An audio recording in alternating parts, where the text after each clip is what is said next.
Good evening, everybody. Good evening. What's going on? You already know what it is. I'm gonna let y'all go ahead and get in this chat, get in the audience, share this out. This is going to be a special one today because we got a special surprise in the background. I'm excited to have it. Somebody already in the audience saying the man's name as we know it. So this is going to be so fun. This is going to be something. What's going on? Make way sports, rise up, ladybirds. How you doing?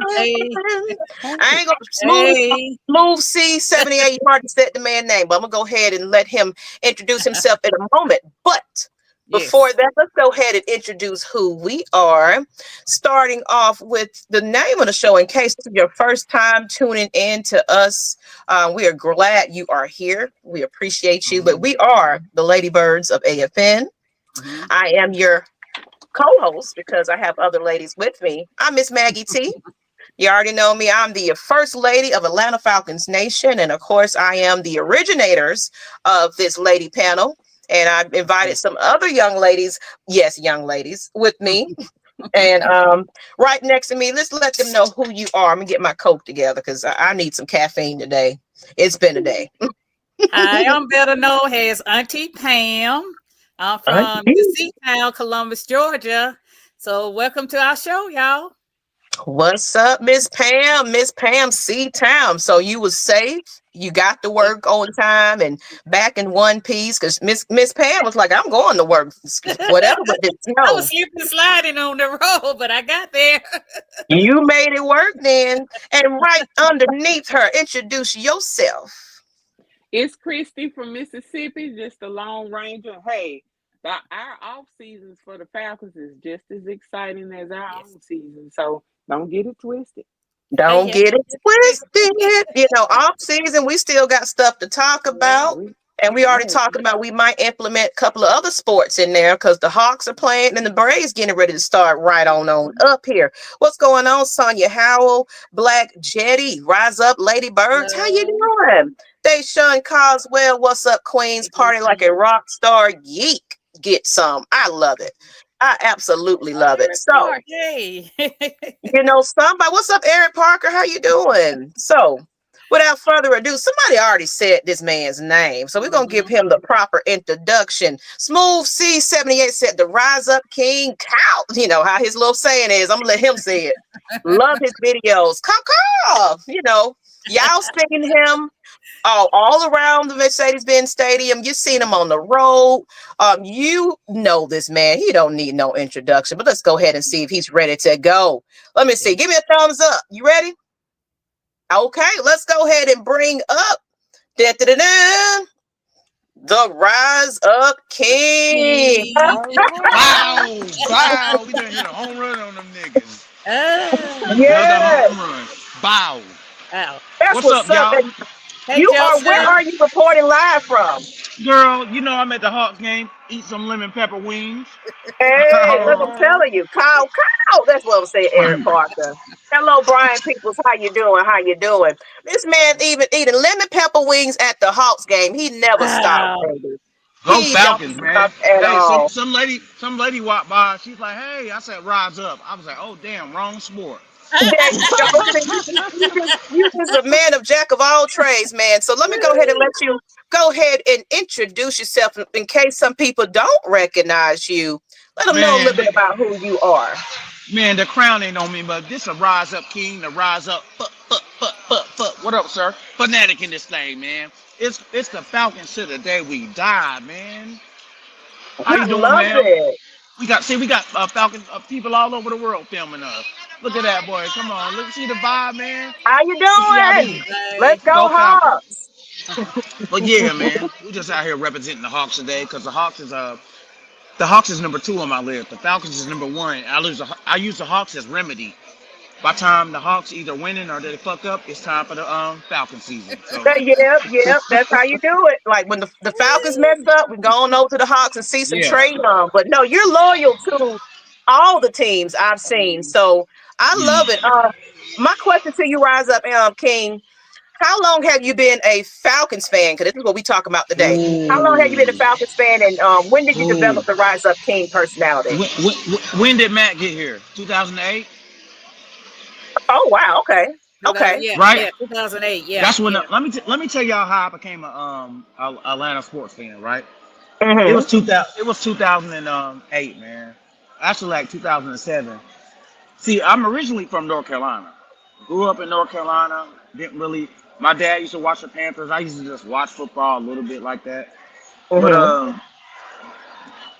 in 2007, man, this guy Wendell Whitney, I'll never forget. Wendell, what's up, man? He took me to a Hawks game, man. I was at the 300 level, and I'll Okay. never forget. He took me to the Hawks game. I've never been to a live sports game in my life. So I'm sitting there with him, and he yelling defense, go, but he not just yelling it. He like, oh, ref, In the he all crowd. passionate. He Yeah. passionate.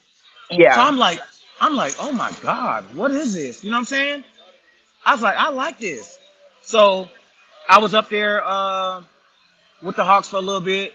Then my first game ever, man, was with Matt Ryan, man. When I actually went to see sports, live sports, and I seen the Falcons, I was like, I love this football team. Because that was my first interaction ever with sports. But back Mm-hmm. then, when I first started, man, I started with a little crown from Party City, little crown. I put me a little falcon on it, and had me a little cake. I was like, I love these falcons. Before in 2008, I couldn't afford the games, so I used to be at Okay. home like going nuts, running down the street with the flag. You know what I'm saying? Like going crazy. But then I was able to afford to go to the games, and I don't know. I started with a crown, and next thing I know, man, it developed from that. Then the Falcons went to the Super Bowl. When the Falcons went to the Super, Oh, oh, my PTSD. Wait a minute. Oh my Wait a goodness. minute. Oh, my heart. My oh, heart. Why? Why? Why? Why did you say that? We're still that's in when our feelings about that. listen. That's when I started going real ape shit with the Rise Up King because I had to switch over from the love of Falcons to defend the Falcons. See, Oh, a lot of people, they left the Falcons, but I stayed there and defended. You know how strong you gotta be to defend these against the that's why this Falcons? channel is where it's at today. Because we always defend our Falcons, no matter what. And I No kept reason. adding on to it. I'm like, bro, you ain't about to talk about the Falcons, man. You know, it was like, nah, you ain't about to do that, man, because it's some people that's really diehard out there, man, that really love the Falcons. I see them all over the road. That's why I love going over the road. The road, man, you see them real fans out there. Oh yeah, look, me Every and no, you have everybody, ran into each other a few times, actually. they go, everybody real fit. They go Dominique Wilkins over there. Dominique Wilkins, tell him to come here and say hello. Nah, He busy. he He doing a busy. promo. He doing the And show. security told me if I come over there again, you're gonna hit me across the head with something. I don't know what it is, but he did this, so I don't want to know what that is. Okay, so you basically around the time that the Super Bowl happened, you felt there was a need to really be a real big fan, following team and leaving a little bit more heavier. And actually, we ran into You each other. know, I got a couple of I was, pictures with you. yeah, I was actually heavy then, but that Falcons that when we went to the Super Bowl, it was like, yeah, and I just been adding on to it after then. But you know, my thing is with me. My thing is with me. I know a lot of fans that love the Falcons, man. It's just like I know it's a lot of people that love the Falcons all over the world, man. The one guy, he don't even speak English. He love the Falcons, man. Yeah, we got people He don't even speak. international loving these Falcons. Yeah, Mhm. Yeah. in Germany and all that, man. So it came about then. Like I said, I first started with a crown and a cake, and I kept adding on to it. And you know, every year I added on to it. I learned more how to create stuff and create things. But the next year outfit about to be stupid. I I bet. got my boy. Yeah, I got my boy Rodriguez on the phone. He said he climbing the mountain now, trying to get the feathers off the mountain that he gonna put on the cake.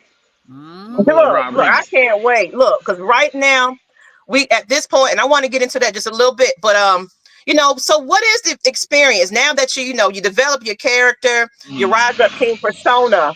Now that you're going to the games and you can afford to go to these games and things like that, what is it like just being a dedicated fan? Traveling, fan pictures, because I've gotten pictures with you. Everybody knows who you are. They see It's you all through the Mercedes-Benz Stadium.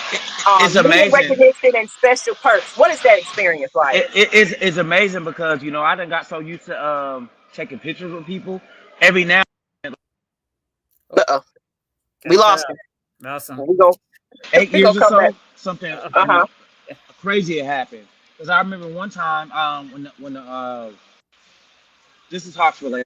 I was at the Hawks game in Vegas. You know the Raiders play, and you know the Hawks is Yeah. also in the NBA Cup. So I was Yeah. at the game, and this couple said, "Hey, you mind if we take a picture?" I'm like, "Okay." The guy was like, "You think they Hawks fans?" I said, "Yeah, they Hawks fans." So when we was about to take a picture, she's like, "You know, I'm Dyson Daniels' parents, one of the players' parents," Okay. and I lost it, man. Oh yeah. I lost it, but it's amazing to see different people outside of the Falcons. It's especially people that ain't want to ring. When people that ain't want to ring, it's amazing to see how they still dedicated and they still, you know what I'm saying? They just like us in Oh yeah. search of that, and they still dedicated. So that's amazing, and it's also amazing to see the different cultures, the different, like when we went to Denver, these people were so nice.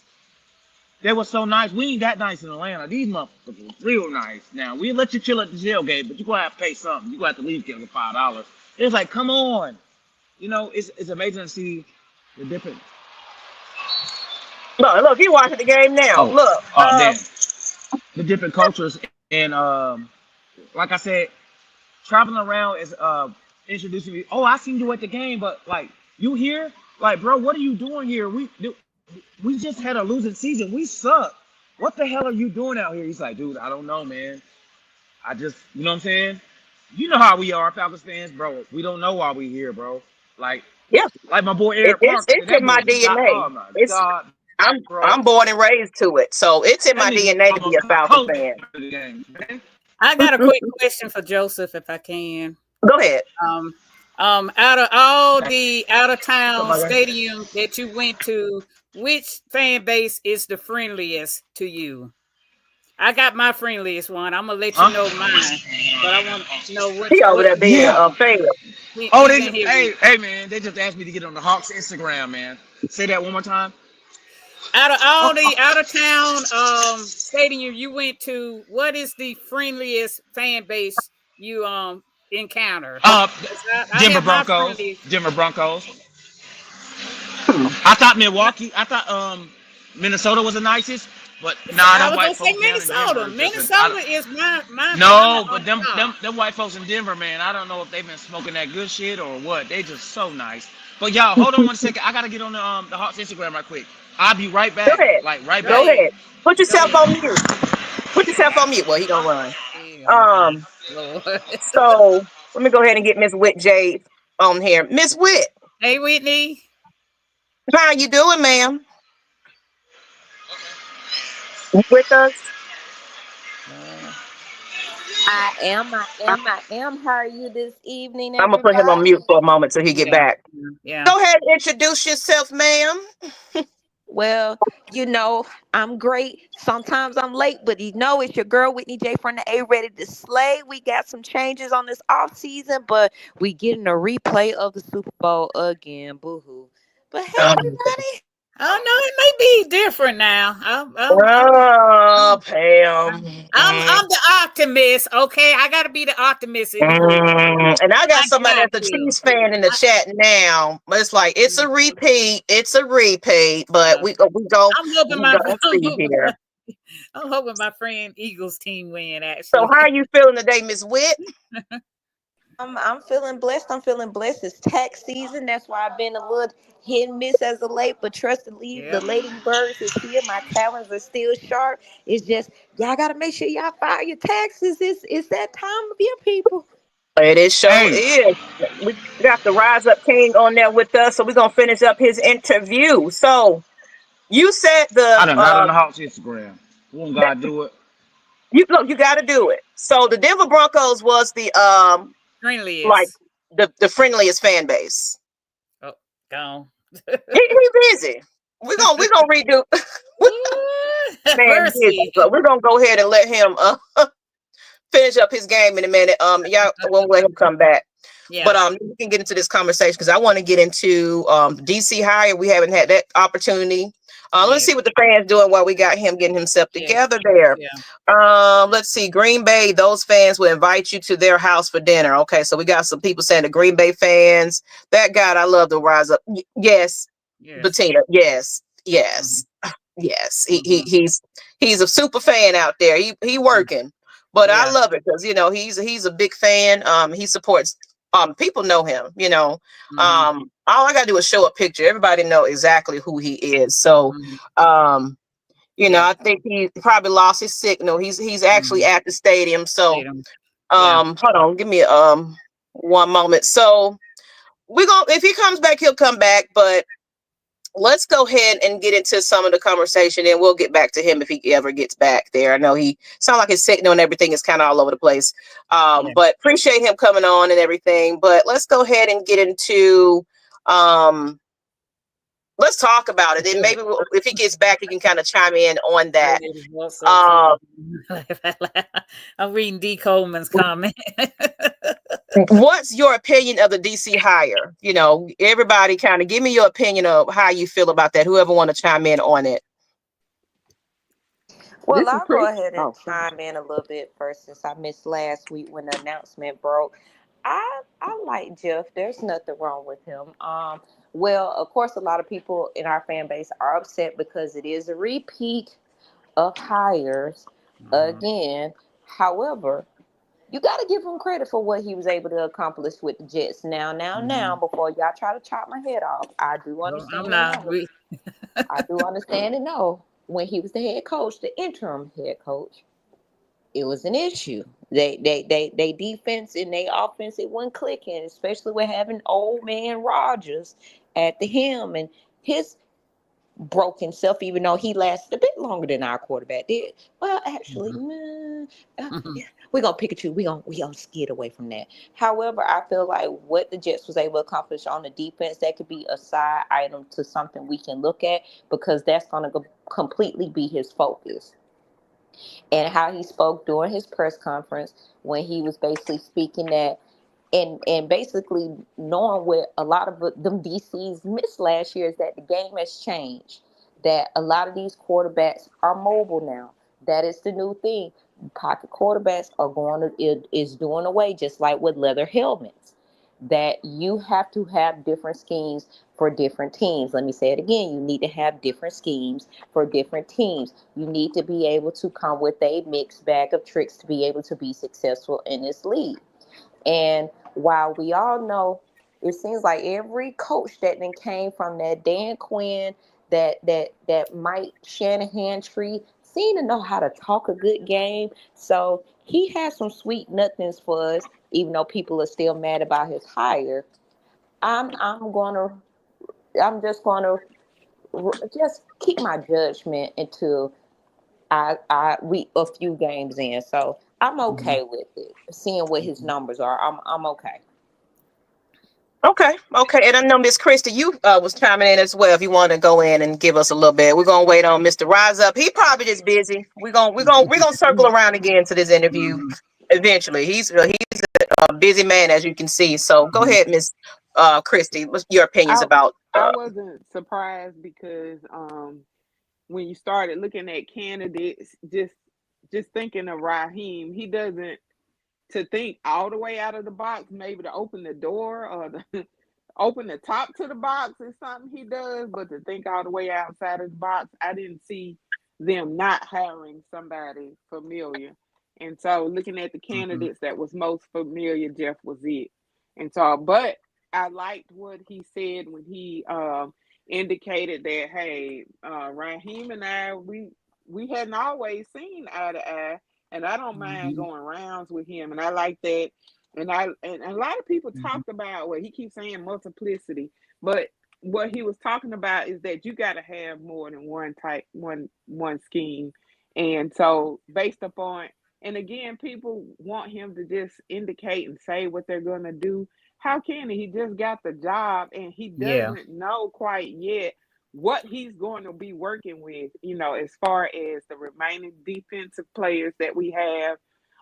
We are very limited in what we could do with the draft, even though there's a lot of draftees, but there's a lot when we're looking at free agency and who is coming out of, again, the other, the minor league, when you're looking at, what is it, UFL? Is it UFL? Well, who are they now? Because it's like the UFL and the XFL, and they Right. combined and doing some other stuff. So I don't even know what it is at this And point. so this is where yeah, this is it's. where I mean, they'll probably come in really- part of as the undrafted free agent, right at the end or something. Right, and that's what I think will happen. Again, people fail to realize there were some things that Terry does well.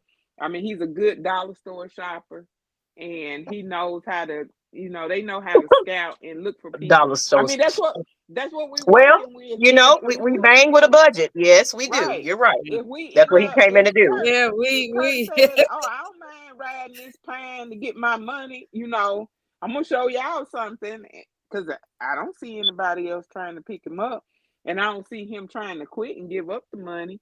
So I wouldn't be surprised if he said, "You know what? I ride the pan to get paid."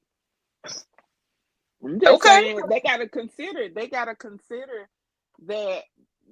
Okay, I may have limited resources. How we're gonna make this work? So he can't tell you exactly what he's going to do, but he knows. He was indicated and seemed confident in saying, "I'm going to be able to work with this team, but we're going to have different schematics." And he said, "Hey, sometimes you got to look and see how the game is going, and then make changes and adjustments." And that's what we did not see. We didn't see a lot And that's of why I was like what changes. Black Jetty said. He said, I feel better about his press conference and Falcons sponsor interview. So that was an issue with that adjustment, like situational football. You got to be able to roll with the punches, whatever the situation might be. What's not working, you got to move past that. So I agree with you, Christy. Yeah, so that's how I'm thinking. I'm really trying to stay optimistic. Again, we did get the 8 wins. We're seeing what our new quarterback can do. We're seeing what the changes are on our offense, and so I think everything right now, I'm a little bit excited. I'm trying to contemplate to drive this little hour 15 minutes to Mobile Saturday. Oh, to see the Saturday, just really check it out. Child.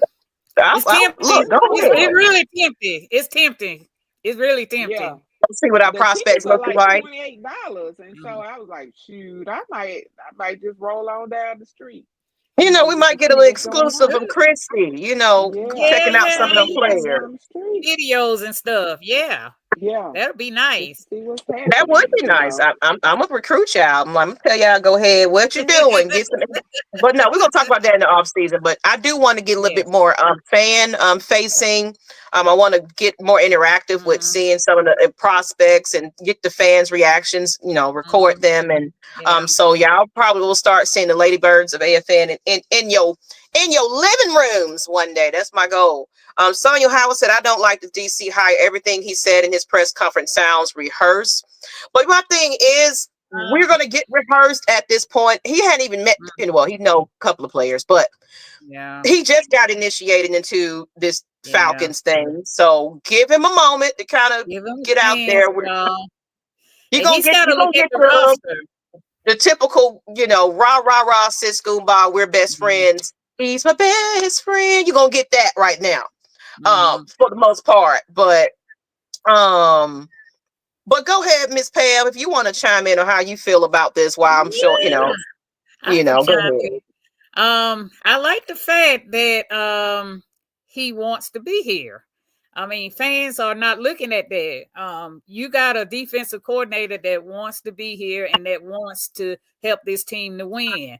And after all, I'm picking off what Whitney said. The Jets had a top 5 defense, and it ain't by mistake or design.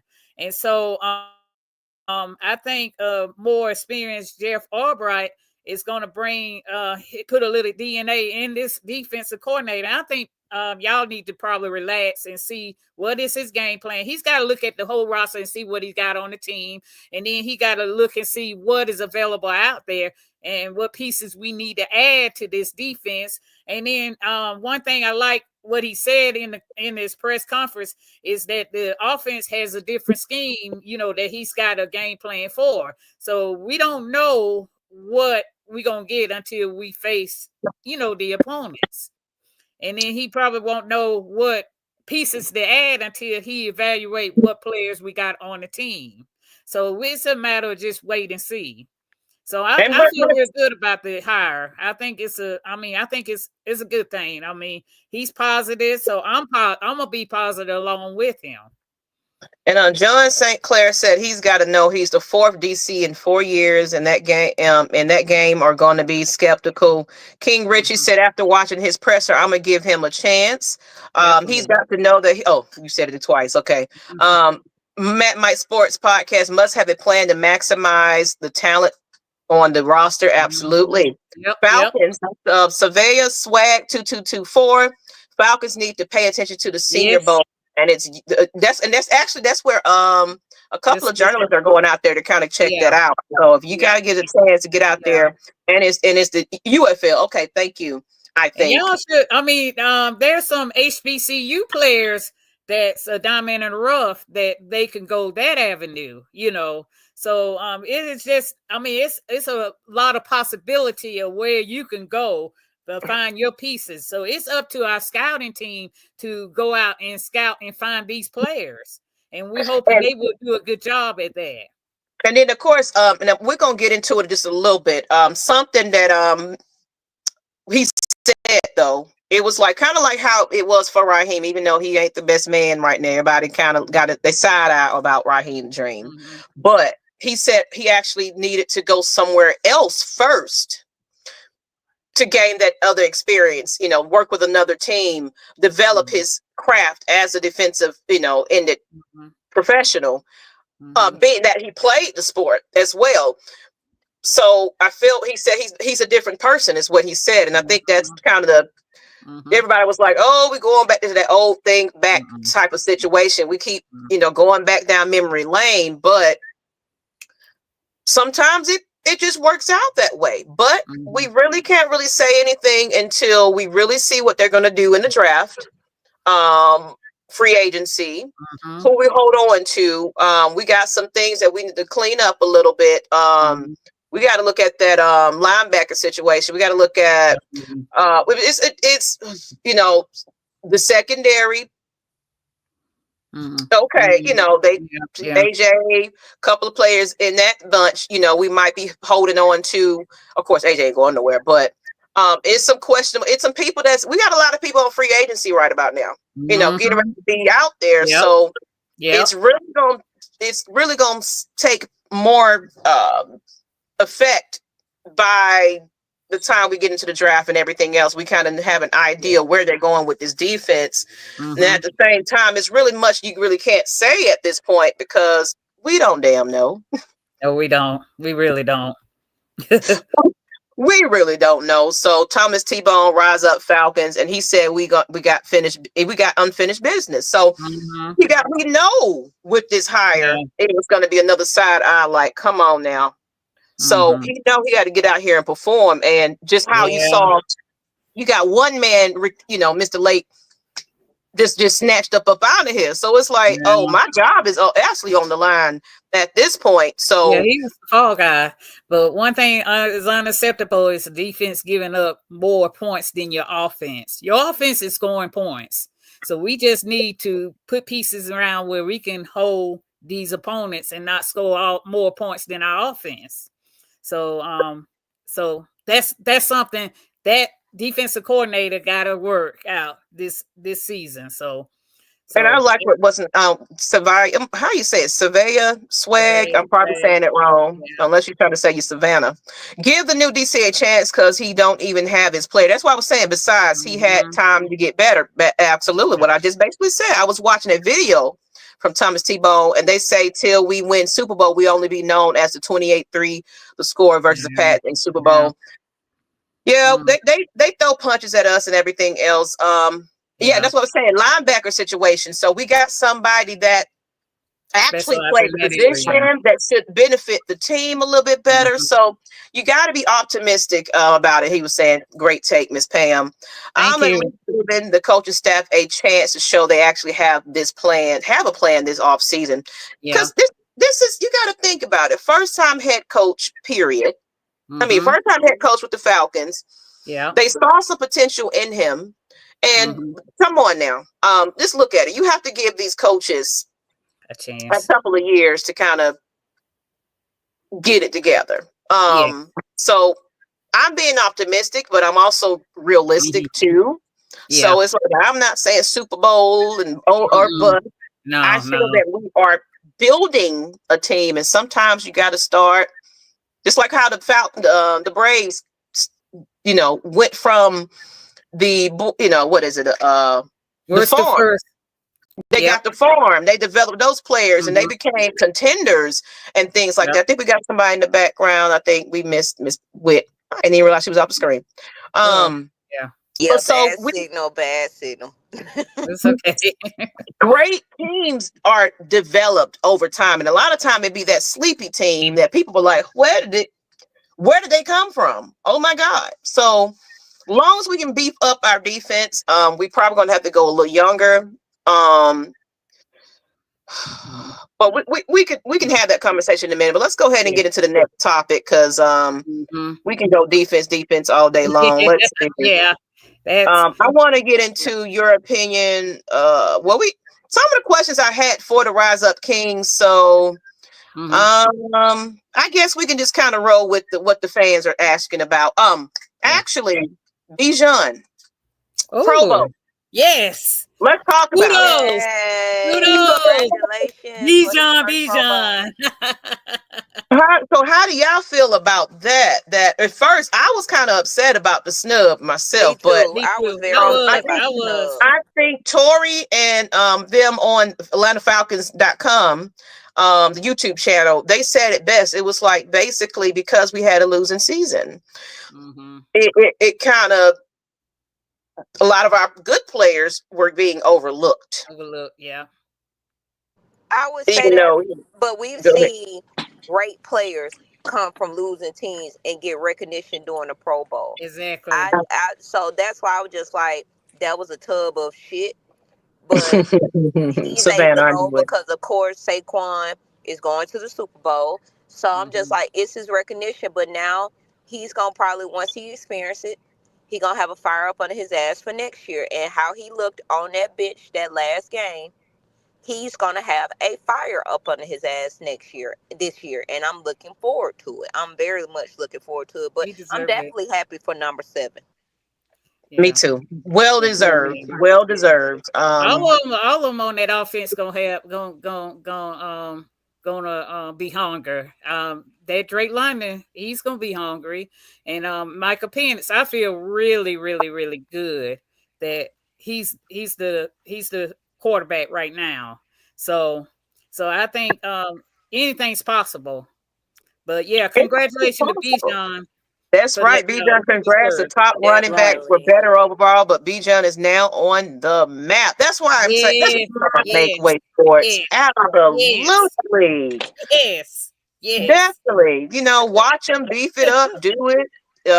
So yeah, I mean, and he was amongst some good prospects too, though. So it's like give and take. Who's the favorite of this situation? That's pretty much what happened at that.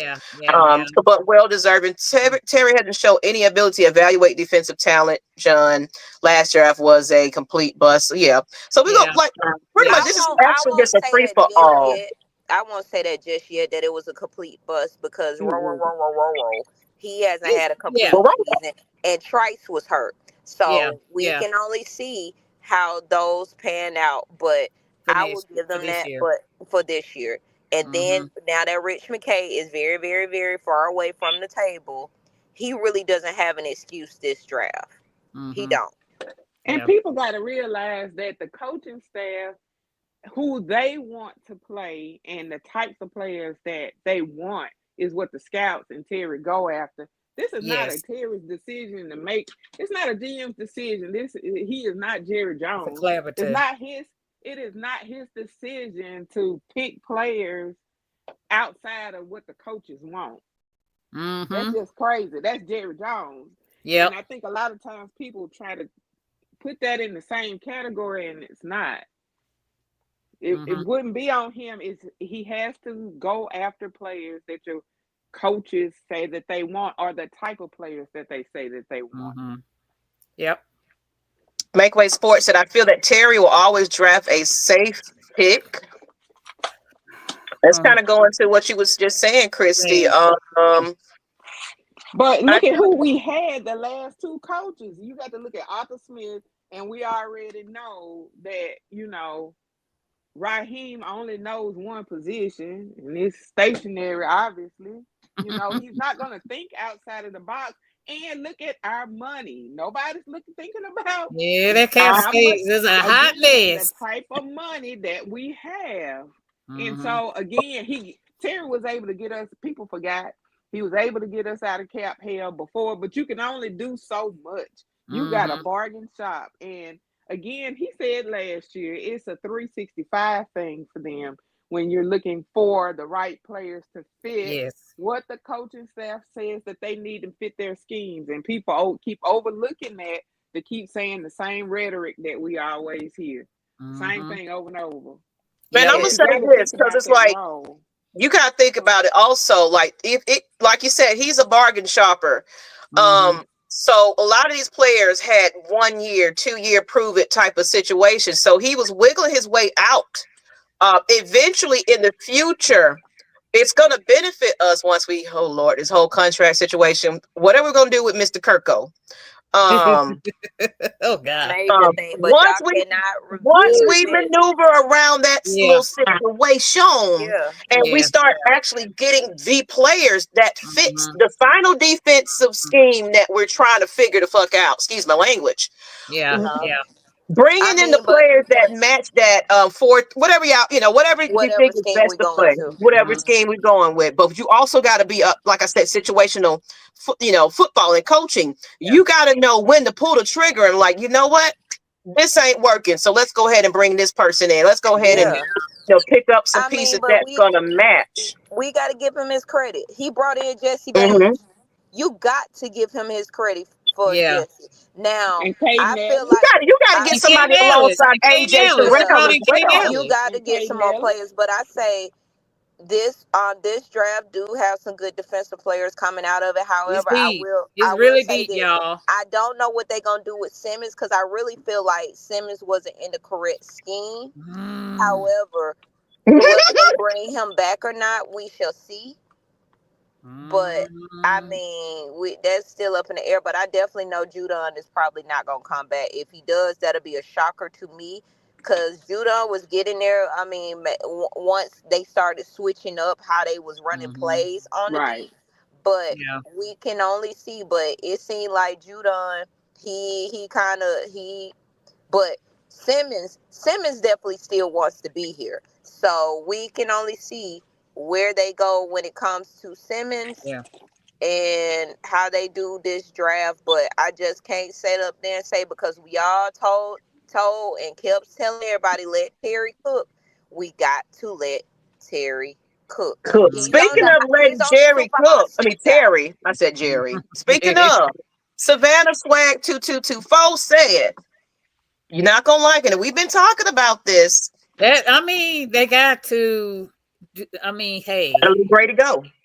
Hey, if it happens, it happens. They're gonna have to make some tough decisions this season on who to keep and who not to keep, and work around these money situation that we got right now. Right. So I don't see them getting rid of Grady Jarrett though. They may restructure his contract. But I do not see them getting rid of him. It would have to be something like drastic on the table. But because when was the last time we seen a forever Falcon other than Roddy and a couple other people? But and I'm gonna say this. I know Christy has something to say in a minute too. But I'm gonna say this: what I heard in the press conference. He basically was, he worked with Grady, and he said some very positive things about him. So. It can go either way. It can be that he just become that veteran presence and he just takes a nice little cut, and because we got to still get people. Father Time is showing up for him, so it's like you can be that locker room presence, and we get some some healthy players to come back. you know, And they that were injured. already drafted his placements anyway. So Yeah, they've drafted his replacement so he can make that transition as to retire as a Falcon. Like you said, we haven't had a forever Falcon. Matt Ryan had to come back and be signed. You know, so that's my 2 cents. I didn't want to cut you off, Miss Witt. No, you know how we do. This is a gradual conversation. I like that kind of thing because anytime you always polite, but you never get the other side, and it's kind of like I like our format like this. So we right. And I agree with in that I don't think they're gonna. I wouldn't be surprised, but I don't think the way that they like comfort. I'm talking about the coaching staff, the way that they like being comfortable and having mentorship. I don't see Grady being gone. But remember, there are also 4 other vets on defense that could possibly go. And again, and it may be the schematics again when they change it up. It's gonna show a lot on who has that hunger and y'all remember the game when they turned up after the bye week. If they got the ability to do that, hey, again, I can see them changing up maybe aspects of a contract, but we do need younger, faster. A little bit more aggression on our defense, and you saw it with some of these playoff games. You could tell very early, who was gonna make it, who wasn't. You could tell, and I was like, some of them were playing like our team. I was like, Lord, they playing like our defense. They ain't gonna make it. You know, you can almost say that from the door. So, Coach Shane said bye bye. He been saying that all along. Bye bye. Be gone. Bye bye. I mean, look, I'm not holding on to him. I wouldn't be. I mean, either way, it's business is business. At the end of the day, I love me some Grady Jarrett, but of course, if they're trying to make something shake and move, some of these players y'all be holding on to might just be out the door because we got to bring in some heavy hitters in here. But at the same time, can't be loyal to a player. It's not in a team; it's a in a team. So you got to build this team to win, not to lose. Now, It said you done agreed to a cheap deal. I'll bring them back. Kelvin O'Connor said he'll bring them back. I agree with that. Just the fact is that the scheme last year, because Grady was getting back there, so it wasn't like he just took a stepward down. He was getting double teamed. When you being double teamed and triple teamed, it's like what the F can you do really? But I mean, I don't see it. However, if it does come, I'll be a little sad if it does come. But it is a business at the end of the day. But I just don't see with how Grady conditioned over this. When he came back for his injury, he was still he still was a fit player. It's just the fact is that scheme and the type of players we have didn't mesh well. It just didn't mesh well at all. It didn't match at all. So I'm gonna go into these some of these comments, and I have something to ask you, ladies, because Matt Mike brought it up when he introduced the show. But it said I think Grady will reconstruct his contract. We need some leaders on the defense. He's the heart of the D. He is. Change gonna come. Oh yes, he will. And we about to be into Black History, y'all. And actually, I'm actually getting ready to become a member of the NAACP. And my job, United Healthcare, they have a women's of color organization I'm about to start. I'm like, we're gonna have to stick together around these parts, people. William Paul, but we ain't gonna put politics in it, but I'm just saying, be vigilant, watch yourself, and stack your coins and get your business going. Now we need to come together. That's just look, there you go. Preach, let them boys eat. I think we get rid of David O before Grady, to be honest. Okay. Oh, on your model. I agree, King Richie. Okay. Breaking news. Let a Dream sign Brittany. No, they didn't. Brian, you're lying. You're lying. That's never mind. Okay, I don't believe you, Brian. People, somebody's fact checked us. He said he wants to show something because look, if she there, I'm going to every game. Anyway, he said that he wants to show something no one has seen yet. Grady been seen before. Preach like it's business, but who fault? He getting triple team. They can only extend Grady, which means more money to Grady. It's true. Mm-hmm. No, we're not doing politics in here. We promise. We promise. It's true. Okay. All right. I'll go check that out. I just checked. This definitely is true. Okay. Wow. It's true. Like, Really? I'm telling you, them It's true. I love the Dream, man. I love the Dream team. You know? Man, They literally right around the corner from me, so I will be go checking some out the games game. now. Me and Miss Pam gonna be in the Yeah. We're gonna meet up and go some games. making moves. Okay, then.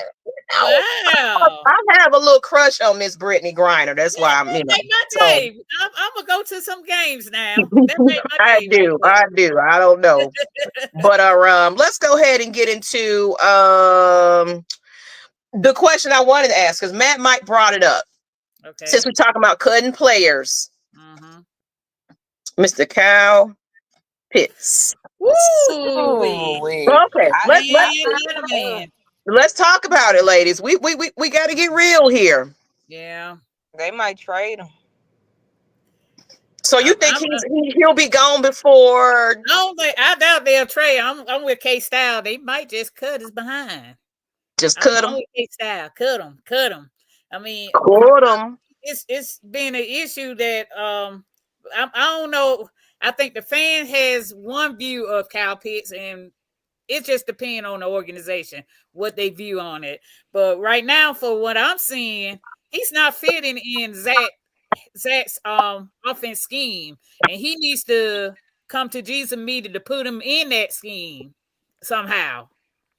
I know we got a lot of playmakers and all that, but you need to make it happen. You know. Stop. I mean, I know Matt Mike broke it all the way down and stuff like that. Welcome party. Pitts and Ray make a good trade package. Ray. Hey, Ray. Now, you know why I think we might trade? Why we might trade Pitts? His doggone t-shirts. He ain't gonna get no value if you trade him. In Walmart, they on the clearance rack.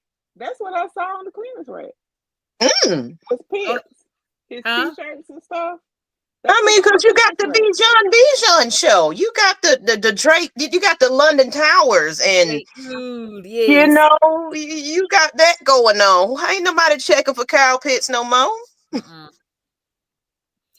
Now, we love Kyle Pitts, quarterback, but now we do. But you know, your seat is a little hot. Yeah. Okay, now we might have a chance to go far in the playoffs. If y'all talking about the Dream, I hope. We still got Rondale Moore. Yeah, we do. We still. We do. We still do. So we should see where things go. But we shouldn't have to draft but Kyle definitely should need to have a come to Jesus moment, because I don't know what the fuck he was on, and it's like we all seen what he can do, but it's like since that injury or whatever is personally going on, he need to fix that shit if he gonna remain here another year. But I just don't see them keeping him. But I think they might have the fear that he goes somewhere else. I know I've heard rumors in the rumor mill that they might look at the Bengals or something like that. But I'm just like, but the thing about it, he ain't gonna have enough value, y'all. I mean, I don't see him getting. Well, and that's what Kevin O'Connor said. I want to see a year of Pitts with Penix. You know, and you also got to look at it like this. Yeah. We have been a roller coaster of quarterbacks in this whole situation, plus players that ain't playing in their, you know, proper positions and things like that. You know, you're treating him like a running back when, you know, or he's a tight end. Yeah, they treat him like a wide receiver. You know, so he's so they might just kind of squeeze him in there and like, okay, we're gonna see what you're gonna do with Penix. And go from there. He's gonna have to add him into that offense. From what I'm seeing, he is not doing a good job adding him into that offense. That's it, you know. But remember, Right. Penix took up for him in one of those press conferences. Yeah. You know, because that came up and he took up for him. And then the next game, you know, he sort of targeted him a little bit. Yeah. So he has the potential, but maybe if they couple him with Miss Pam with somebody else, that might be a trade offer. Again, we had 30 free agents. So we're gonna do something with somebody. Picks, y'all, and we need some defense help. So he might be a casualty to this. And this, we need some more adding. picks. And we need some more Man, picks. That's what I said. He may be the casualty of it. man, I'm sorry. I'm getting back to this dream situation. Like they changing up the coaches. They look. I'm excited. I'm excited about this dream. Yeah, we need to get together, go some games. We will. I definitely want to go. So I'll figure out. I think. I want to y'all want to go. We're gonna definitely go. So everyone blaming Mariota in 22. Blaming Mariota in 22, Ryder in 23, Kirk in 24 for Pitt's lack of. No, we ain't blaming nobody. We're not blaming anybody. I'm blaming Kyle Pitts himself. That's who I'm blaming. Yeah, Kyle Pitts is to blame on that situation. It's just I feel like the coaches still are going to say, "Well, give him one more chance." I don't know. We'll see. But if y'all want to go ahead and take that cut, Terry said the Cal has to play better. I think I'm being spoiled by Brock Byers. That's me. I mean, he's my prototypical tight end right now. The type of offense they run, they really don't use tight ends as well. Yeah. And that was Arthur Smith. He was the tight end man. Oh yeah. So he ain't here no more. So somebody's got to go. Savannah Swag 2224 said they need to use Pitts as an option if they ain't going to use him trade. So so y'all making some key points there and everything else. Me, I don't have no type of hold on this man. If he's gone, he's gone. If it's a casualty, it's a casualty. If it's gonna get us some money in our pocket to go get somebody that makes sense. He got to change his attitude whether he wants to be on this team. So he need to fight for that right to be on this team. That's what he needs to do. Because he's not proven to me he wants to be here. Show some confidence in what you're doing, like you got some fight in you, like you deserve to be here. I agree with that. Mm-hmm. It said it's been a combination of the quarterback, coaching, injuries, and Cal himself. It's no one thing, but it's almost money time, and a commitment needs to make one way or the other. No, it said if we remember, that's exactly what fans were saying. Okay, so just saying excuses and things like that. I get it. Like I said, I don't hold on to nobody. I'm loyal to the logo, not players. Because one thing about me, if I was out there, quite a few people would have been gone anyway. It would have been like, bruh, pack the stuff up. All I got to say, you better have good tape on that, good film on yourself. Because if you have a horrible film, you ain't gonna be on this team. I'm gonna tell you that much. Especially if that practice field. Did they say anything about Flowery Branch? Oh no, it's still on the development. Yeah. No. I think it's a lot with the coaching staff not wanting the fans being there. That's what I think. That's what it is. Because Ms Maggie, I got pictures from when I worked in that area for about a week. It's the same type of construction every year that they bring over and redo certain things. And they always have a bulldozer here and some. I don't think they like the fact that we were hyped. It was like the last two Flowery Branches, like we was getting deep out there. It was like an actual football game. It was so many people because they were excited about what was to come to this team. And I think they was like, oh, because they was restricting cameras and everything. Don't record none of this. So I think they're being very careful.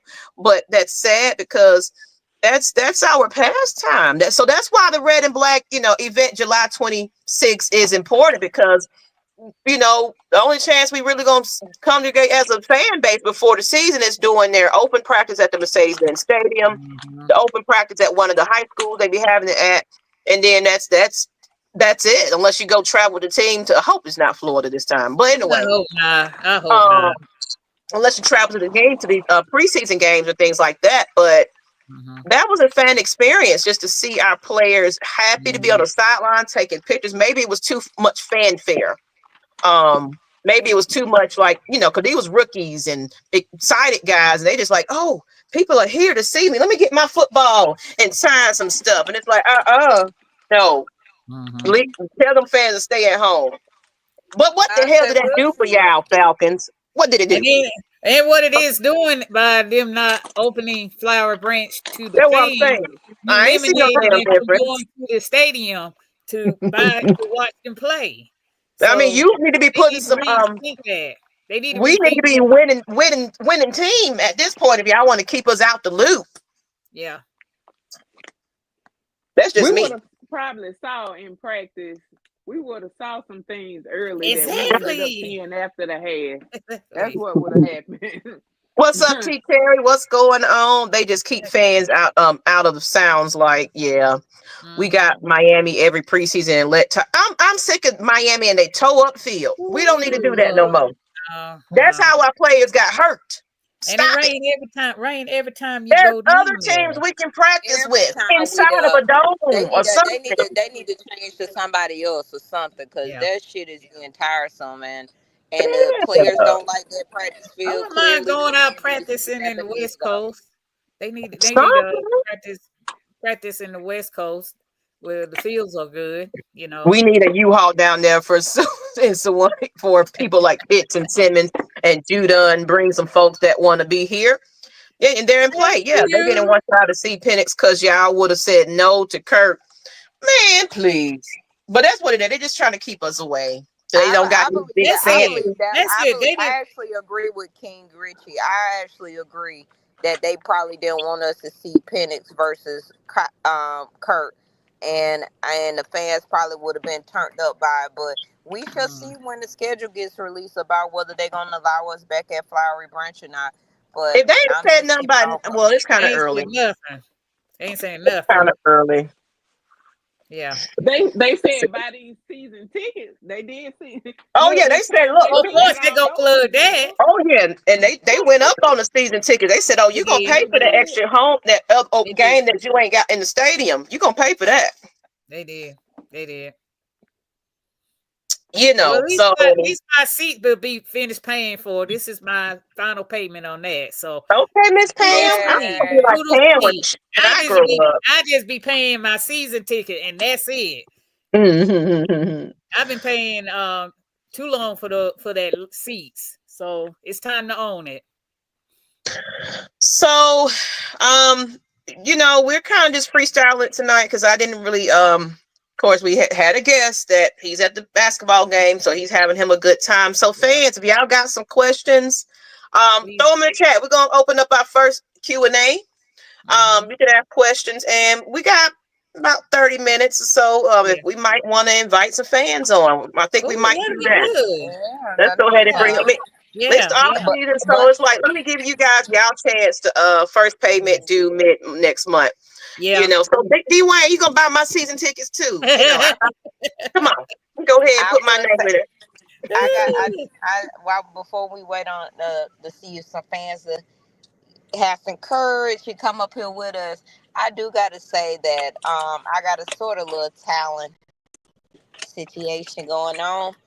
As much as I did not want to see a repeat Super Bowl, I said this on Facebook. If you don't follow me, I'm going to say it now. I said until Dan Quinn and Kyle Shanahan do right by these Falcons, everything they do is going to fucking That's right. They're not going to even make it. Fail. It's going to fail. That's right. Yeah, because, baby, I told my friends that was Commander fans, I said, oh, y'all just mad because Dan Quinn. I said, he gonna do the same thing. I said, Dan don't show up very well when it comes to big damn games. When I saw it, I was like, oops. And when I saw that score, I said, didn't I tell you? It was like, the same old Dan Quinn. Ooh, my friend, he was happy over that game. She's a Philadelphia Eagles fan. So she's super happy. Mm-hmm. So I was just like, I don't. They was like, "Why you hating on Dan Quinn?" I was like, "Dan Quinn brought culture here. It was fun, the brotherhood and all that stuff like that. It was cool, but I can never ever forget how I felt that Yep. faithful Once you ain't February right by us, you ain't right in by us ever 2017. That again. feeling will never fucking go away. And Yep. until Yep. that is done right, Dan and Shady Hand will forever have the issues that they having. Well, we and the Commanders fan was like, at least we didn't do the 28-3. I said, dude, y'all got blew the fuck out the goddamn water. How dare you? It doesn't matter. Y'all didn't get a chance to do the 28-3. Y'all didn't make it to the Super Bowl. That's what it was. So, And we have a question, ladies, and then I just put the link in the chat. People that want to jump on, please have your background together. Please, yeah, Don't be at please the house jump in. game.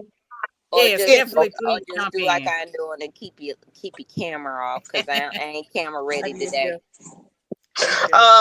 King Richie said, "How do y'all feel about the draft, and what would you like to see first?" I'm gonna answer that question right away. It better be defense.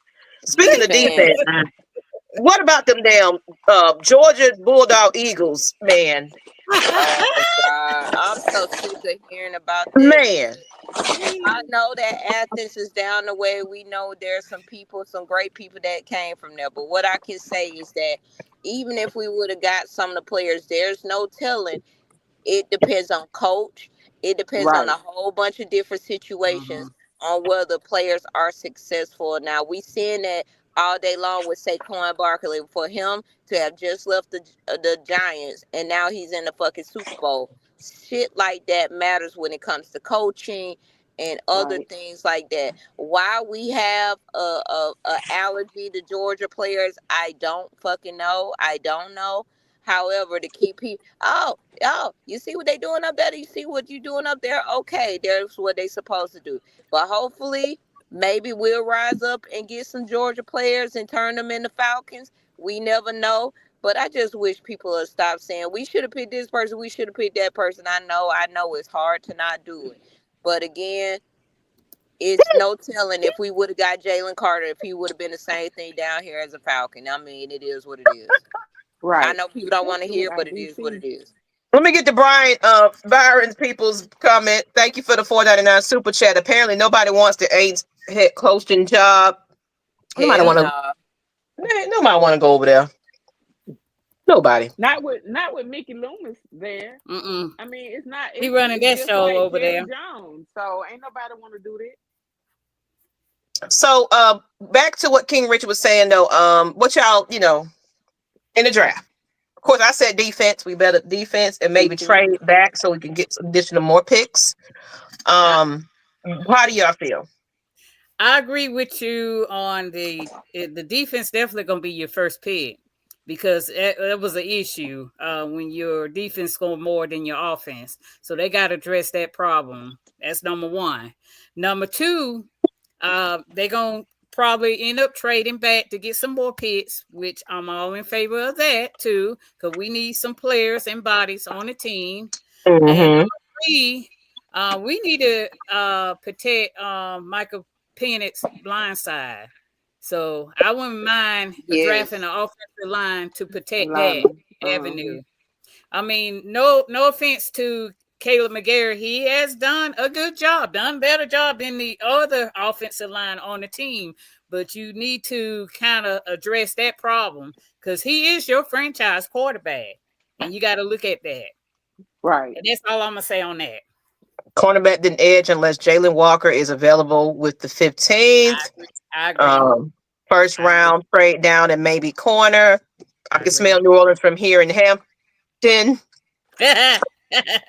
Y'all so wrong. I screamed the night we passed on Carter, him plus Grady, but could be just he motivated playing with his old bros. I'm rooting for my Philly dogs. Philly dogs. Get back to the Jalen Collins. Carter. I'm good with that pick. I wanted Bijan. We needed that running game in there. So he's good. He was not a bust. So I'm agreeing with that. You know what, Corey?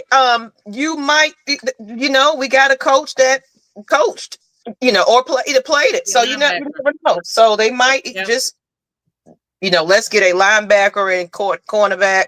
Built the trenches. Absolutely, middle linebacker. And what else, ladies? And anybody else want to add to that? You know, draft wise, because of course we went offense.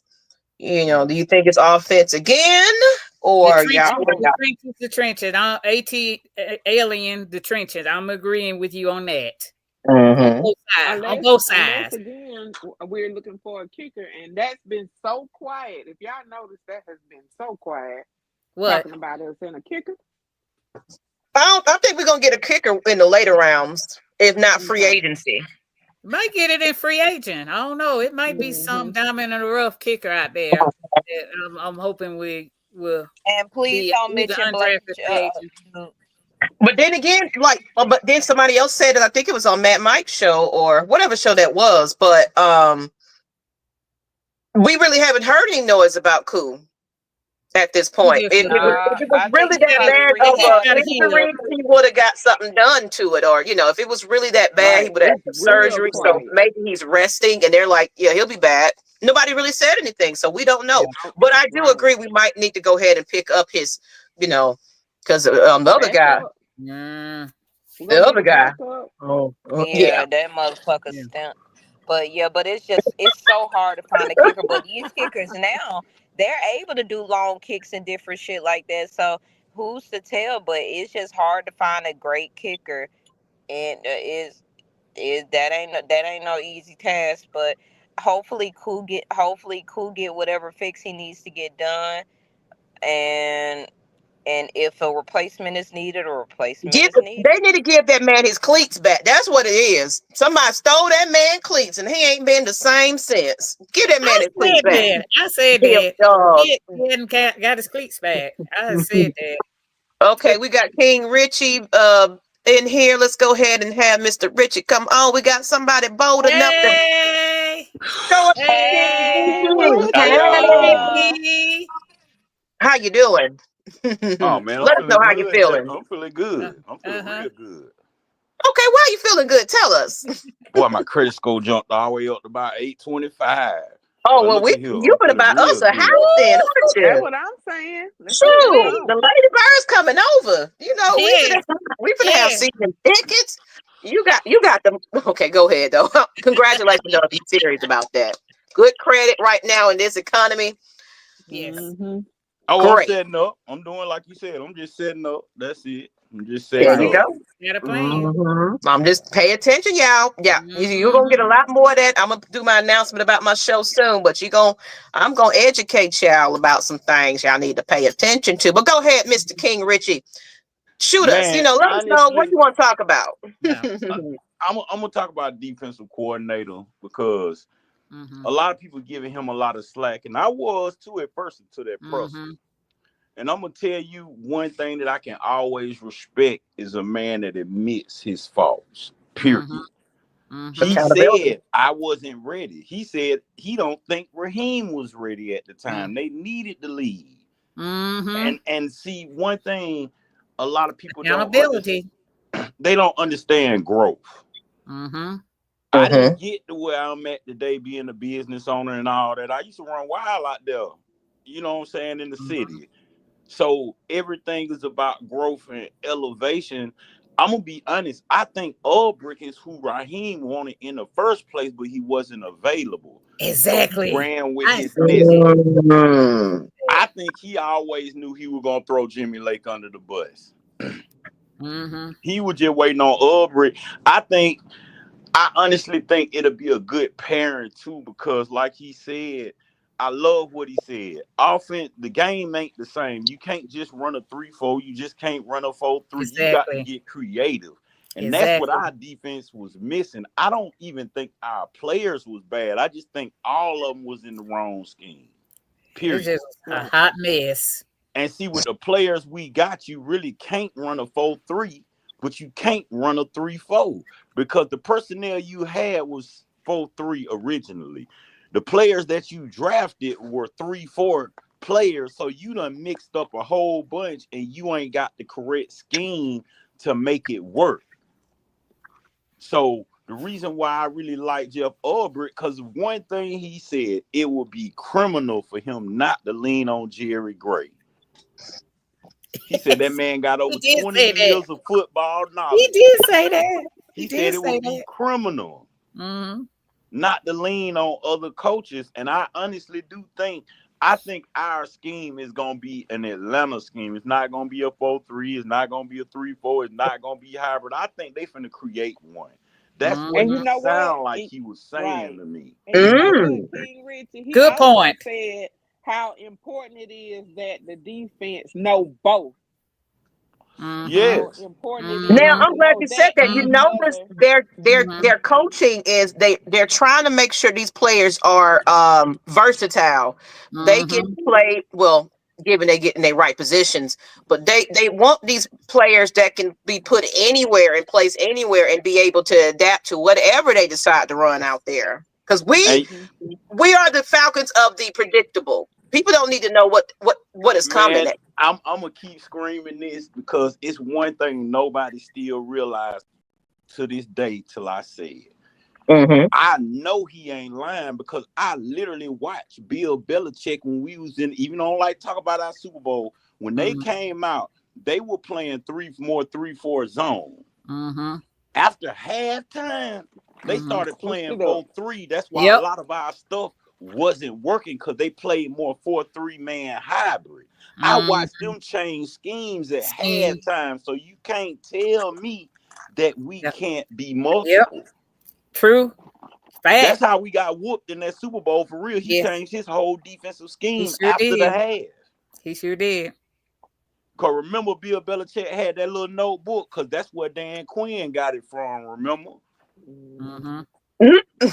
That's exactly what Dan Quinn got that little notebook from. Bill Belichick was up there, okay, that don't work, that I know what I'm going to do. After halftime, we couldn't stop him.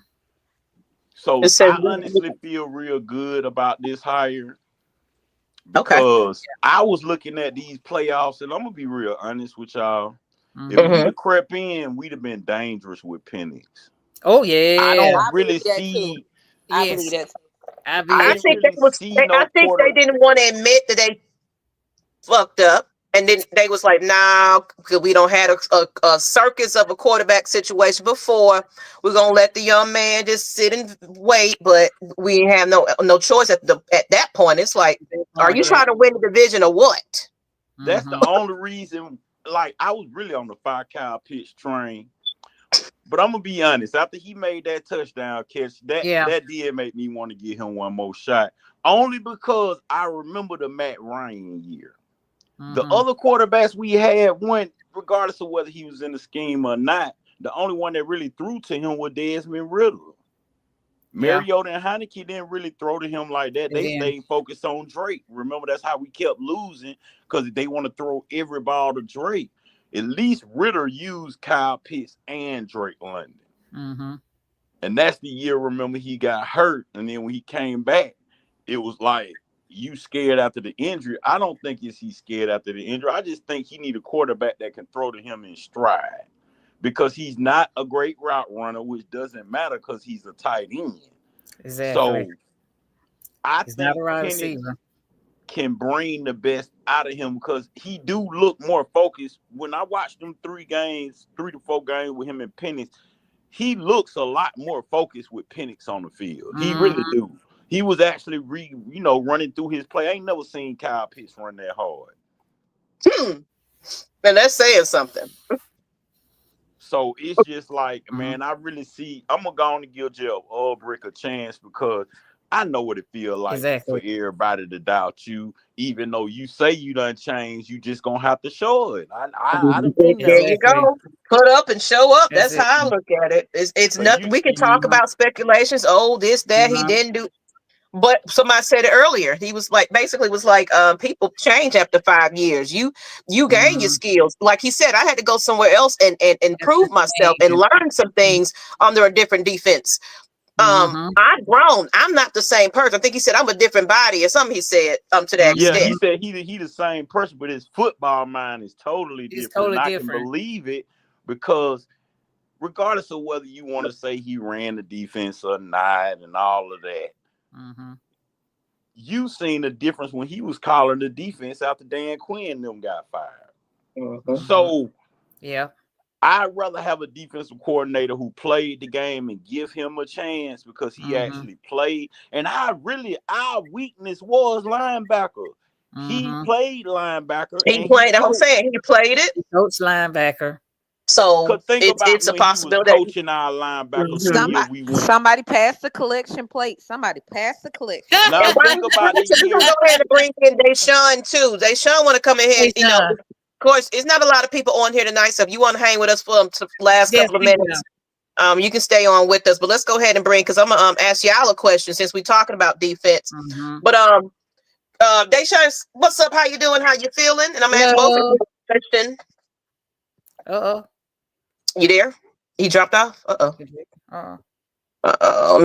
He dropped off. So while we waiting on him to come back, since we're talking about defense and or offense, Kyle Pitts, etc., let's talk about Grady Jarrett though. Since we're talking about defense, how do you feel about that? Are we? Is he gonna take a home time? That's a real soft spot for me to talk about getting rid of Grady. I know, I know what has to be done, but I'm gonna be honest, just me feeling like I know what type of person Grady is, even though he may not want to take that pay cut, because I don't feel he should. I'm gonna be honest, because Grady done stayed down. And one thing I'm a firm believer in is loyalty. So Grady stayed down when we was losing consistently. So I wouldn't be quick to rush him out the door, because I see how Root connects with Grady. I see how Dorless connects with Grady. Because see, the problem is, I know the real problem, and it's not really Grady's fault. The problem that Grady had is the same problem that Judon had. When Judon was who Judon was, it's because he had Big Boy next to him. If you look at Grady plays with Goldman versus his play with Onyemata, having Onyemata next to Grady is like having two Grady Jarretts. That don't make sense. I want somebody 6'6", 400 pounds that gonna put his stomach on the field, and all you do is fall forward. You ain't gotta be muscular, you ain't gotta be fast, just fall forward. Just take up 2 or 3 people so Grady can slide through. If you think about the Super Bowl year, the reason Grady had so many sacks that year is because look who was next to him. Dontarie Poe, 6'4", 330-something, 40-something pounds. Shout out to Poe. Name me one person on our defense over 305. Shit, look. We do got a small ass defense compared to others. Our defense is small. Hell, there's some offensive lines that's bigger than our fucking defense. The biggest person on our defense is Harrison and Goldman. But when you look at like an offensive line like Jalen Hurts got all them 320, 25 pounds or better. That's just like how everybody wanted us to draft Philly defense. One thing they failed to realize about all them dogs on Philly defense, the first 2 years, it didn't work. The defensive coordinator and Sirianni had to call Georgia to find out from Kirby what he ran with them to make them successful now. A lot of people don't even know that. They don't even remember that. I'm gonna mention this. Something that we always hear in the locker room. So you saying that defense is small. He always preaching that, Raheem, fast and physical. So you think that play? Well, see, that's why I like Jeff Ulbrich, because if you remember his press conference, he said he hate fast and physical. He said that's too cliche for him. Fast and physical, he said, yeah, but that's cool. But if we gonna get to the quarterback, can we present pressure? Can our defensive line do this? Because like he said, I was with the Jets. The Jets. One thing about the Jets, the defense was never the problem with the Jets. You ready? The offense, man. The offense was your issue. The Jets had a good defense for at least the last 5-10 years. Yeah. It's never been their defense. And Deshaun, you ready now? Give me a thumbs up. You ready? Yes. If you can hear me. Can you hear you? I'm gonna send him a message. I see he's trying to get his camera situated. But let me send him a chat. I mean, if we have to do it, it's cool. But I honestly still need him to be a locker room presence. Honestly, even if his snaps are limited, I don't care about that. I just need that. I don't think we need a full because even when we went to the Super Bowl, it wasn't full of rookies. It was full of rookies, but it still was some veteran on there. So some mentorship. Yeah, you need that defensive line mentorship. Cause I'd rather you get rid of David, Goldman, and all the rest of them, Kentavious Street, and all the rest of them, before you get rid of Grady. Yeah. Let me see if he's ready. I'm gonna bring him on the camera. I think he just messaged here. Okay. Let's go ahead and bring on Deshaun. We appreciate you. I got you. You don't got a spell check. Let's bring him on here. But you can hang with us, King Richie. Nobody else jumping on anyway. So can you hear us? I think he's having some issues with his audio. You got us in the background? You good?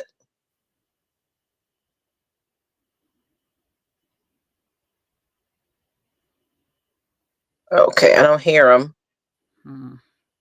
If you got headphones on, maybe unplug those and just talk through your phone, your actual phone. So we'll try to help him get his get that situated. I got a softball for Grady. I got a soft spot for softball. Grady too, but be without pay cut still. Woo. Okay, it's been a day, y'all. We had Rashid. Man. Bringing back some names there in the Super Bowl. They bringing some names. Wow, yeah, you bringing back some names. I'm actually been trying to get Mr. Babin now in the audience with us and talk with us. I would love to have him on the show, man. I'm trying to get in some of these DMs to have some people on the show. I guess he having some issues. So, overall, we got the Senior Bowl. We got the draft coming up and things like that. Like I said, we'll probably come out with a couple of more episodes. Basically, this one is going to be interview based, but we'll open it up to the fans to kind of have some conversation with us. So, any last minute thoughts? What do you feel now that Penix is going to have a start at off season with practicing with the first team, and what are your expectations, King Richie, about the offense right about now? Oh man, we're gonna be nasty. I'm gonna be honest. That's why I told you I watched these playoffs, man. I don't see y'all doing nothing more. I'm gonna be honest. I almost like Penix better than I like Lamar Jackson now. Because at least Penix is more accurate with his deep ball. Sometimes it looks like Lamar just be out there just throwing it and checking the ball. Our quarterback, he can run. Now what I love about him is he can run, but he don't want to. He don't have to. Because that arm, man, I'm gonna tell you, I watch a lot of other team breakdowns of our quarterback. I've even watched Ben Kurt breakdown of our quarterback. Everybody else love our quarterback. Everybody. They like, boy, Atlanta, y'all got y'all one for real. And what I'm going to love about next season, y'all still don't have tape on my boy. Go on and watch the folks. They don't. They really don't. They really don't. Because one thing I know about my head coach, boy, Penix ain't playing in the preseason, so you might well go on and sit that down. That's the cash cow right there. We ain't giving you no film. And if Zach Robinson can tweak his playbook, because I think the problem with Zach Robinson was he couldn't really call what he wanted to call because Kurt was limited. Hell yeah. So if you notice that last game against Carolina, Penix had the on his arm audibling out of plays already. So that showed me that they trust. Now I get why y'all seen them 5 plays. They like, nah, you ain't finna see Penix no more during the preseason. That was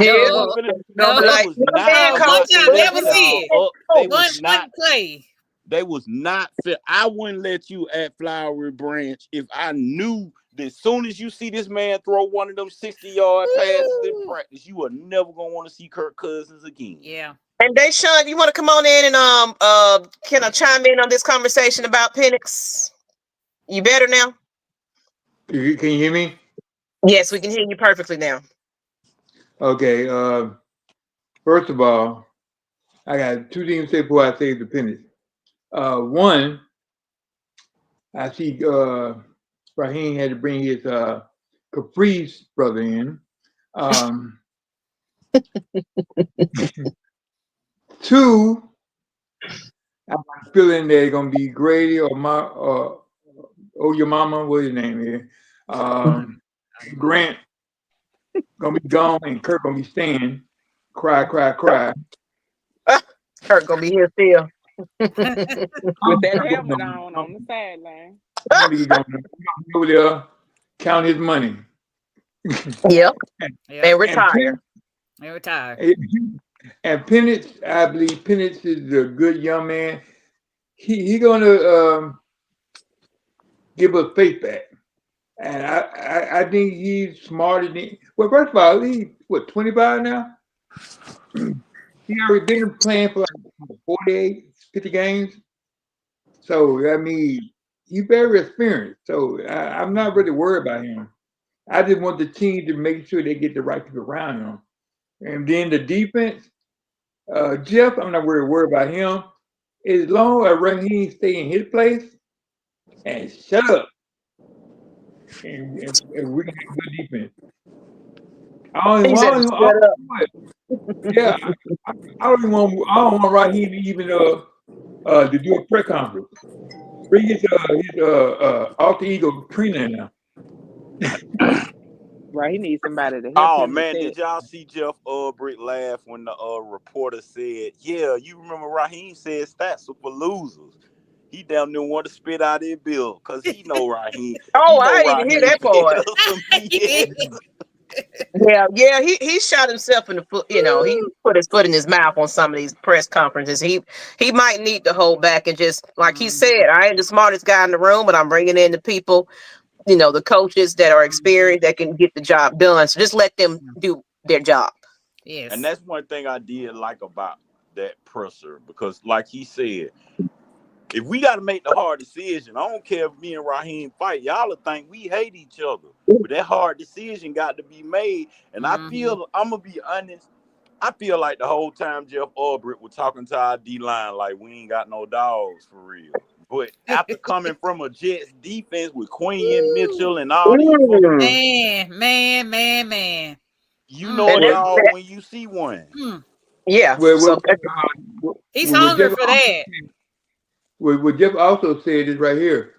When he was naming the people on the team, he didn't have no philosophy for it. He was just like, well, you got this player. Well, you got that player. It wasn't no like, yeah, we got this. No, it wasn't no excitement.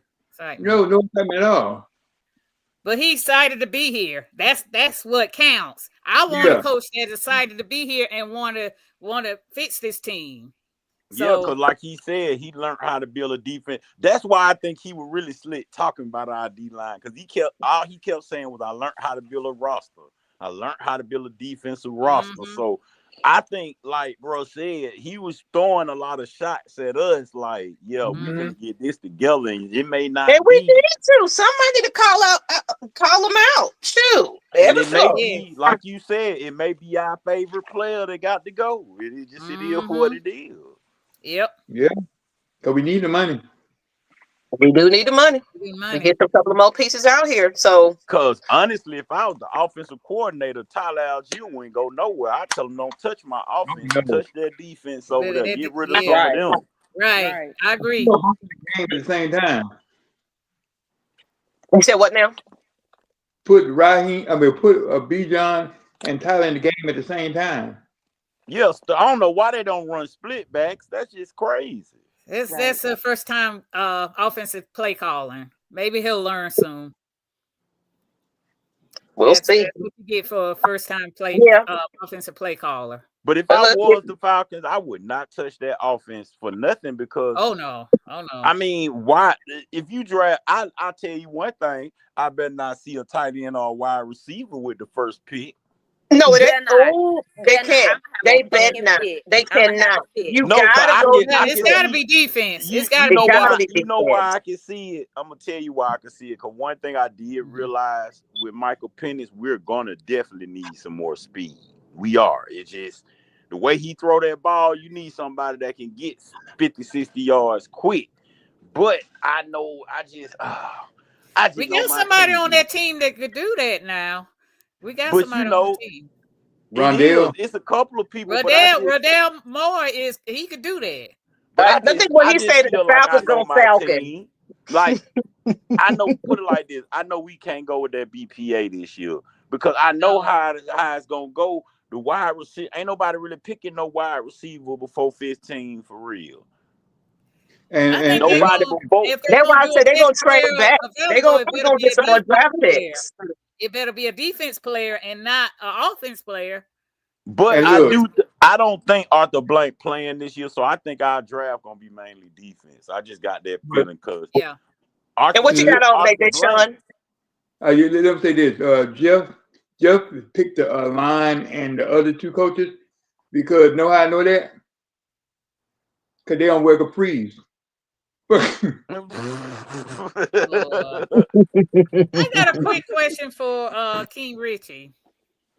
Yeah. Have you been scouting some HBCU players? And if so, Man, I don't know their names, but like my daddy on the alumni Albany State, right? So we always go to the homecoming and stuff, man. When I say Albany State got some boy on their defensive line, when I tell you that boy look Oh, like that's a what Nyght Mack Ryder was truck. saying. That's Actually, not Ryder said that. Mm-hmm. Man, he got to be. I'm gonna tell you the truth. He got to be at least 6'5", 6'6", 400 pounds. Like he a big boy. Like for real. Like eating up blocks out there. Now whether they look at him or not, I don't know. But he's definitely one that I've been eyeing just because I'm used to going to the game. He said, "Put his stomach on the field." He just shut up like hell. No, that big dude. That's what we need. Like I'm gonna be honest. I don't even want an edge rusher first. I want a defensive tackle first. They're not going edge because they got edge pieces on there. They gonna either pick corner or like you say a defensive. But a lot of these mock drafts got from Georgia falling to us. Yeah. Now the guy from Tennessee, he's good too. Yeah. And what you got on that day, Sean? You got some you been checking out some draft picks yourself? Where your eyes at right now? Right now, it is. I'm seeing a little bit of stuff from like when I watched the championship game. North Carolina, Notre Dame got some good. They got some good defensive players. And I think we need. Everybody might think I'm wrong, but I think we need a first round to be a linebacker. With the coach that we got, I agree. It's a possibility. I mean, cause for me, the only reason why I say I could see them doing that is because of that championship game. Because one thing Ohio State is known for is keeping some dogs at receiver. Mm-hmm. Yeah. And that's what made me say that I don't want you to get nothing but an offensive lineman if you're going offense, period. Yeah, we got to pick this blind side. That's for me right there. Really excited. I'm telling you, really excited about Trice coming back. The same ice water cool calm collected vibes as Daniels. It's going to be a potential matchup in NFC for years to come. Pierce from Tennessee is a player. That's my player. If Carter get him, so I'm excited. Ladybirds. I don't know what we're gonna do around the draft time. I know the guys normally have like they be sitting and they be having the draft show. So I don't know. We just gonna appear on the show or not? Because I don't know if I got Maggie. We were at the draft party last year. Now we might. That's right. We're going to be at the draft party. Never mind. At the draft party. Yeah, we'll be at the draft party. So we might get some live commentary from our fans. Hey, y'all know we'll sit up here all night long on that draft talk. Like you literally have to be streaming about 24 hours. And you know what? With our first couple of years with the Atlanta Falcons Nation and Mad Mike Sports combination, we literally did every single round. Everyone, every single day. And we was on multiple channels at that. So it was like this show over here. And we was like, we would never do that again. So now I think they do like the first couple of rounds and then they might check in. But we literally did, and that was hours.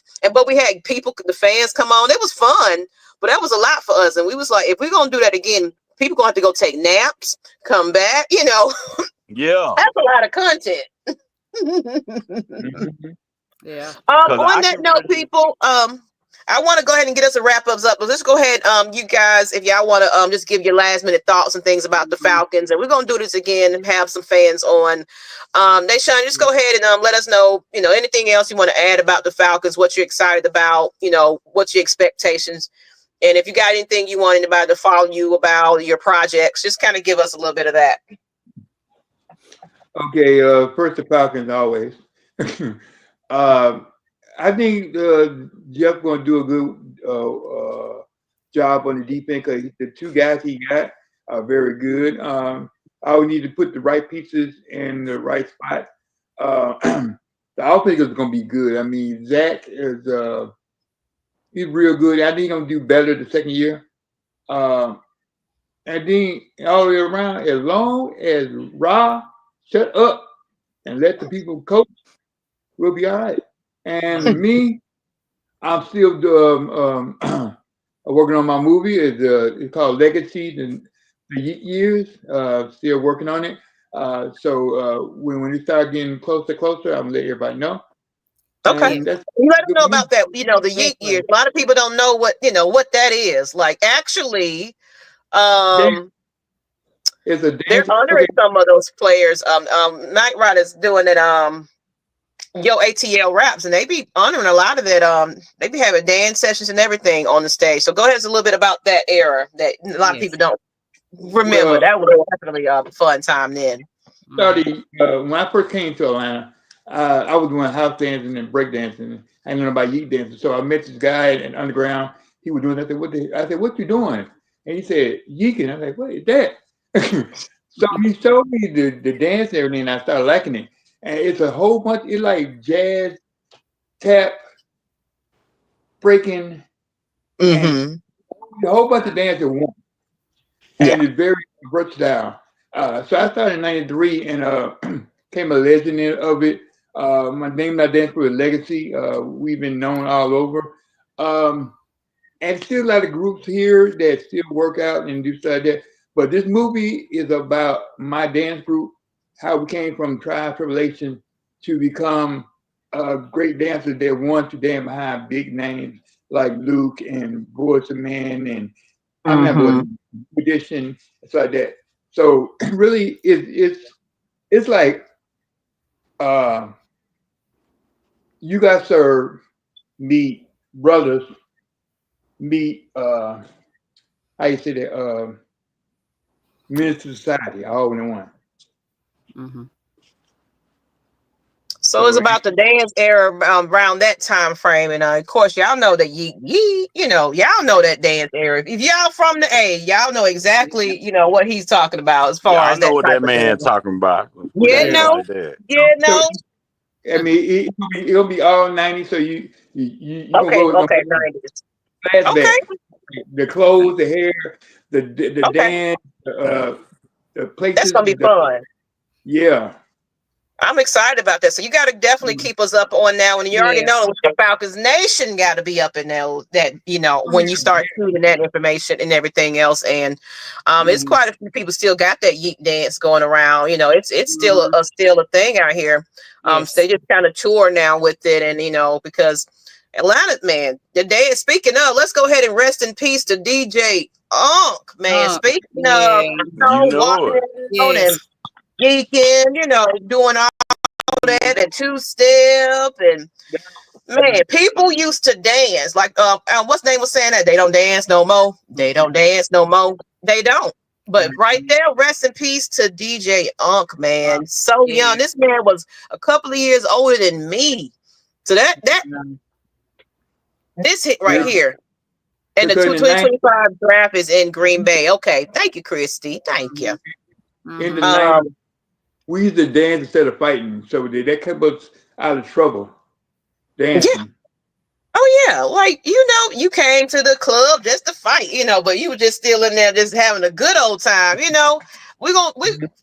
you gotta take it all the way back. But Mr. King Richie, Yes. you originally from the A, you know Yeah, about that. I'm originally from the city. I used to dance. I used to dance with P Funk. Oh, Yeah, I used to dance with P Funk, Best of the Best, Latonia mm, All Stars. Like, yo, that was big. We meet up at Golden Okay. Glide. Oh yeah. man, Golden Yeah. Glide. Okay, so you definitely originally from the A. So give us a little bit about your last minute thoughts about the Falcons or the 2026 Battle of Pittsburgh. Okay, look at you doing your research, Hanny. Your last minute thoughts about the Falcons, and then if anything that you got going on, you want to plug in as far as your projects or anything like that, or your social media. Okay. I just say be patient, man. I'm gonna be honest. I was because I was really a Wink Martindale fan because I know how aggressive he is with his blitzes.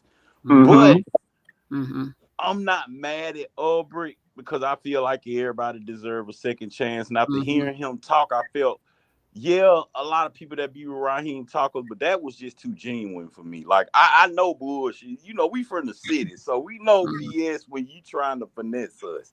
Raheem got more of a finesse game, but I feel like Jeff Ulbrich was talking, like he said, like when they asked him about the Super Bowl, when they told him to talk to the fans, he said, "Look, man, this just talk.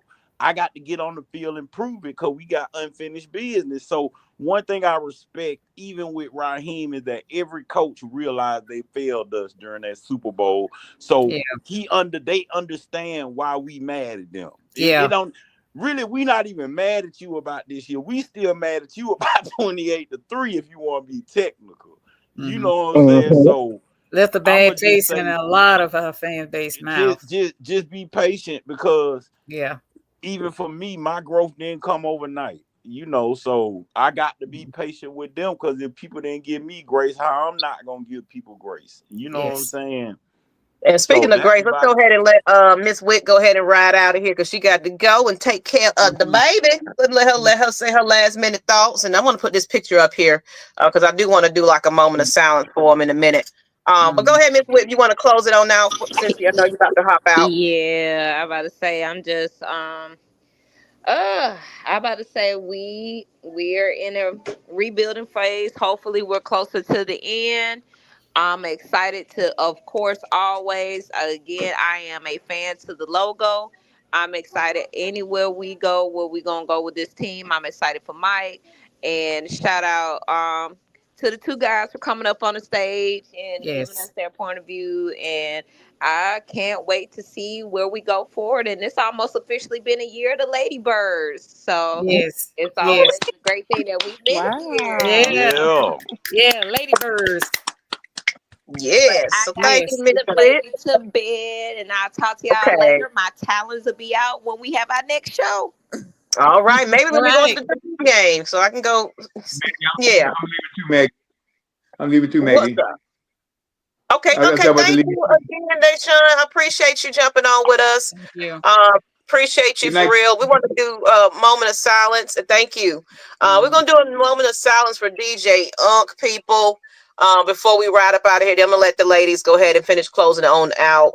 Let me get this banner off of here. But we're going to do maybe a 30-second moment of silence. So just kind of mute yourselves. And let's do it.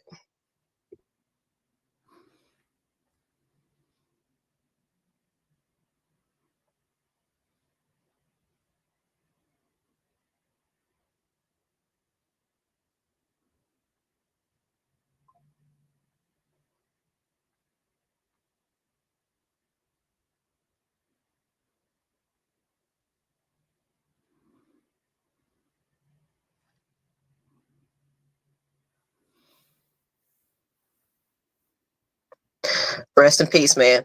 Yes. Rest in peace. Gone so early.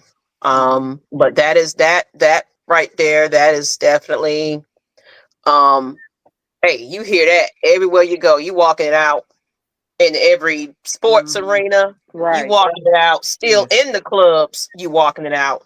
Every time you get on there, it's like I don't care how my knees feeling.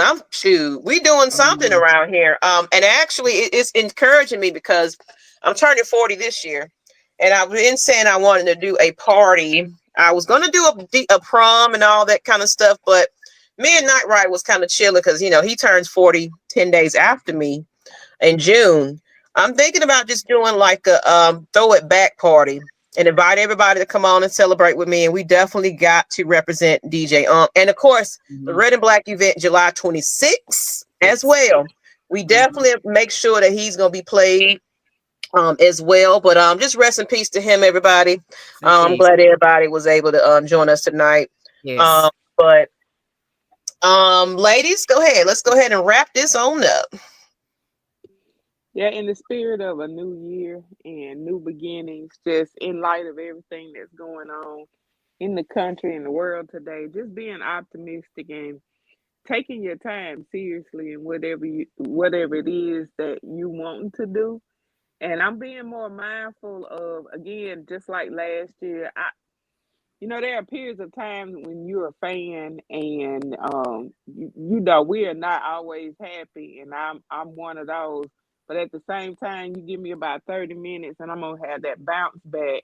Because for those of us, just like what the Rise Up King said earlier, he recognized that somebody has to stand up and say we are those loyal fans. And oftentimes people say, "Oh, Falcon fans ain't this and that," but it's so many of us it is so many of us out there, like Miss Pam could tell you, in different cities and different communities. We still have to ride so hard for who we believe in and why we are here. So just out of the context of and Miss Pam could tell you, we can hop on from different content creators, just the positivity. Yes. Sometimes, and a lot of times, some of our fans, even some of the ones that have been here tonight, to repeat the same negative thing over and over and over, where it becomes a thing, and you not even describing why you saying it, you just saying something for attention, maybe. Just step out of that a little bit. Just in life in general, if that's your way of getting attention, it's like the wrong type of attention, and that sort of, I rant every once in a while because some stuff that we see with this team just doesn't make sense. But then in all aspects, we are still fans, and again, we're still family too.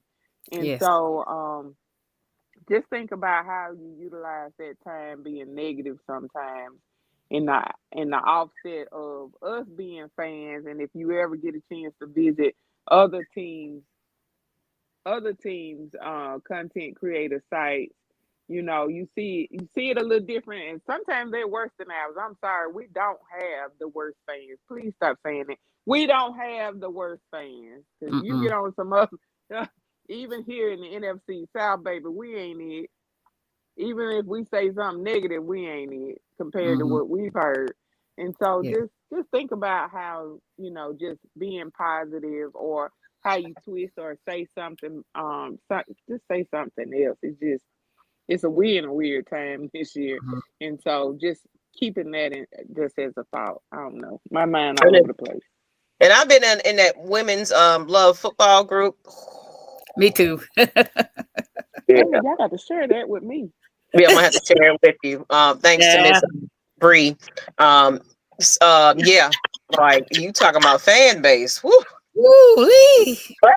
We ain't the worst, but we just so passionate about our team. We're just sick of it because it's been 11 years and we ain't got a Super Bowl. So folks are tired.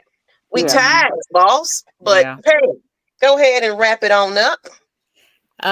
First of all, I want to thank you for starting this all-female podcast. You've given us a voice, giving us an opportunity to come in every Tuesday to state our opinion, our facts, and our love for our Falcons.